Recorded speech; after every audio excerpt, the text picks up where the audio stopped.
Hello everyone, অসীমার কিচেনে আপনাদের সকলকেই স্বাগত। আজকে আমি নিয়ে এসেছি মন্ডা মিঠাই মিষ্টির রেসিপি নিয়ে। প্রথমে আমি এই রেসিপি বানানোর জন্য নিয়ে নিয়েছি 1.5 লিটার মতো দুধ। তা আমি ফুল ক্রিম কিন্তু নিইনি, আমি এমনি নর্মাল দুধই নিয়েছি, ডবল টোন।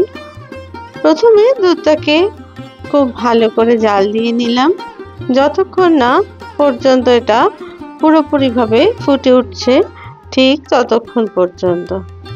যখন দুধটা ফুটে উঠলো তখন আমি গ্যাসটাকে এবার অফ করে দিলাম আর দুধটাকে খানিকক্ষণ নাড়াচাড়া করে মিনিট 5 পরে আমি 3 চামচ মতো ভিনিগার জলে গুলে সেটাকে দিয়ে দিলাম দুধের মধ্যে। দেখুন দুধটা কিন্তু আস্তে আস্তে ছানা কেটে যাচ্ছে আর খুব সুন্দর ছানায় কিন্তু এটা পরে পরিণত হয়েছে। এবার আমি ছানাটাকে একটা কাপড়ের মধ্যে ঢেলে দিলাম জল শুদ্ধ, তারপরে ছানাটাকে ভালো করে জল দিয়ে ধুয়ে নিলাম যাতে করে ভিনিগারের কোনো টক ভাব ছানার মধ্যে না থাকে তার জন্য। এইভাবে আমি ভালো করে চিপে নিয়ে মিনিট 5 রেখে তারপরে ছানাটাকে একটা বাটির মধ্যে নিয়ে খুব ভালো করে এটা ঠেসে নিলাম যাতে করে ছানাটা একটু মসৃণ ভাব হয়। সেই কারণে আমি ছানাটাকে ভিনিগারের সাথে জল মিশিয়ে কেটেছি। আপনারা চাইলে দই অথবা ছানা কাটার পাউডার অথবা লেবুর রস দিয়েও কিন্তু অবশ্যই কেটে নিতে পারেন। এরপরে আমি ছানার মধ্যে দিয়ে দিলাম 200 গ্রাম মতো চিনি।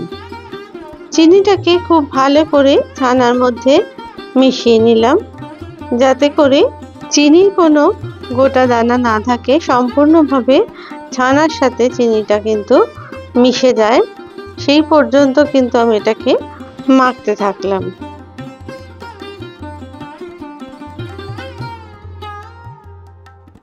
দেখুন চিনিটা কিন্তু সম্পূর্ণভাবে ছানার মধ্যে মিশে গেছে। এই সময় আমি এর মধ্যে দিয়ে দিলাম 100 গ্রাম মতো পাটালি গুড়।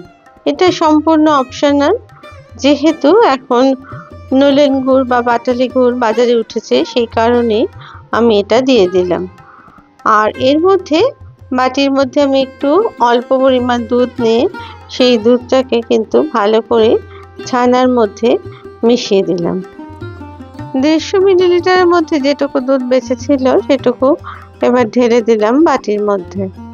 আমি দুধটাকে খুব ভালো করে চামচের সাহায্যে ছানার সাথে মিশিয়ে নিলাম আর এবার আমি দিয়ে দিলাম 1 চামচ মতো এলাচের গুঁড়ো যাতে করে এই মন্ডার টেস্টটা একটু ভালো হয়, গন্ধটাও সুন্দর হয়। তারপরে ভালো করে চামচের সাহায্যে নেড়ে সমস্ত উপকরণগুলো একসাথে মিশিয়ে আমি এবার এটা রেখে দিলাম। অন্যদিকে গ্যাসেতে একটা কড়াই বসিয়ে 1/2 চামচ ঘি দিয়ে ঘিটাকে ভালো করে ব্রাশ করে নিয়ে তার মধ্যে ঢেলে দিলাম লিকুইড ছানার অংশটাকে। তারপরে অনবরত ভালো করে এটা নাড়তে থাকলাম। এটা কিন্তু ক্রমাগত নেড়ে যেতে হবে, এটা থামলে চলবে না, কারণ তাহলে তলায় ধরে যাবার কিন্তু সম্ভাবনা থাকে। ভালো করে নেড়ে নেড়ে যখন এটা ফুটতে শুরু করবে তখন খুব ছিটে যাওয়ার সম্ভাবনা থাকে, সেই কারণে গ্যাস আপনারা আপনাদের সুবিধা অনুযায়ী মিডিয়াম টু হাই ফ্লেমে রাখবেন। কমালে কিন্তু এটা সময় অনেক লাগবে শুকোনোর জন্য, কারণ এই পাকটা যতক্ষণ না একদম ভালোভাবে তৈরি হচ্ছে ততক্ষণ কিন্তু এটা নাড়তে হবে। তার জন্য খুব সাবধানবশত আপনারা এই কাজটা করবেন আর ছানার অংশ ছিটে এসে হাতে যাতে না লাগে সেদিকেও লক্ষ্য রাখবেন। দেখুন আস্তে আস্তে এটা কতখানি শুকিয়ে এসছে। এইভাবে নাড়তে নাড়তে আরও 5 থেকে 6 মিনিট এটা নেড়ে খুব ভালো করে এটা শুকিয়ে ফেলতে হবে। এই মন্ডা মিষ্টি কিন্তু আমাদের বাঙালিদের একটা প্রধান মিষ্টি এবং এটা খুব সহজেই বাড়িতে তৈরি করে নেওয়া যায়। দেখুন আস্তে আস্তে মিষ্টিটা অংশটা কতটা শুকিয়ে শুকনো হয়ে যাচ্ছে। আপনাদের যদি এই রেসিপি ভালো লেগে থাকে তাহলে প্লিজ লাইক, শেয়ার আর কমেন্টস করতে ভুলবেন না।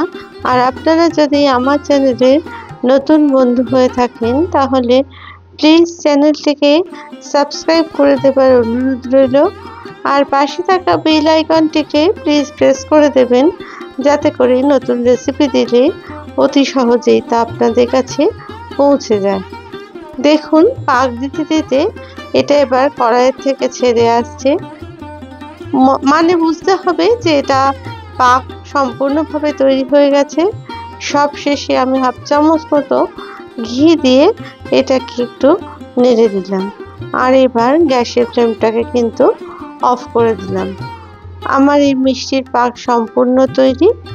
এবার আমার মিষ্টি বানানোর পালা। আমি এটা ঠান্ডা করার জন্য 5 মিনিট একটু রেখে দিলাম। মিনিট 5 পরে এটাকে আমি এবার পাকে মন্ডার আকার দেব। তার জন্য হাতে একটু ঘি মাখিয়ে নিলাম।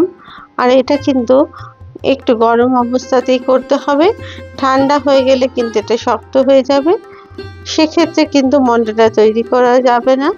প্রথমে চামচের থেকে কিছুটা অংশ নিয়ে মিষ্টির হাতের মধ্যে গোলভাবে পাকিয়ে নিলাম। তারপরে মিষ্টির অংশটা ওপর থেকে ছুঁড়ে দিতে হবে এই চাকের ওপরে। আপনারা যে কোনো প্লেটও নিতে পারেন এই জায়গায়। একে একে এইভাবে আমি সমস্ত মন্ডাগুলো তৈরি করে নিলাম। প্রথমে হাতের তালুর মধ্যে নিয়ে গোল পাকিয়ে ওপর থেকে ছুঁড়ে দিতে থাকলাম, তাতে করে এটা চেপে যাবে এবং এই চাকির মধ্যে এটা বসে শক্ত হয়ে যাবে। দেখুন ঠিক এইভাবে তৈরি করে নিতে হবে।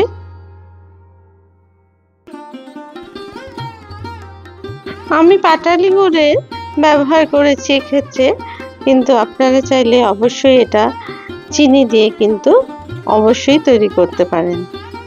এবার দেখুন সমস্ত আমার মন্ডাগুলো তৈরি হয়ে গেছে। এরপরে আমি একটার উপরে আরেকটা বসিয়ে এইভাবে চেপে মন্ডার শেপ দিয়ে নিলাম। দেখতেও যেমন সুন্দর হয়েছে, খেতেও কিন্তু ততখানি সুন্দর হয়েছে মন্ডা। একটা খেলে কিন্তু আপনারা অবশ্যই আর একটা খেতে চাইবেন। এবার আমি এই মন্ডাগুলোকে সাজিয়ে দিলাম একটা প্লেটের ওপরে। দেখুন কত সুন্দর তৈরি হয়েছে এই মন্ডা। একটু ঠান্ডা করে তারপরে এটা কিন্তু অবশ্যই পরিবেশন করবেন। আর এটা কিন্তু অনেক দিন পর্যন্ত ভালো থাকে এই মন্ডা, যেহেতু খুব কড়া পাকের হয় এটা। আবার নতুন রেসিপি নিয়ে আপনাদের কাছে হাজির হব। সবাই ভালো থাকবেন। ধন্যবাদ।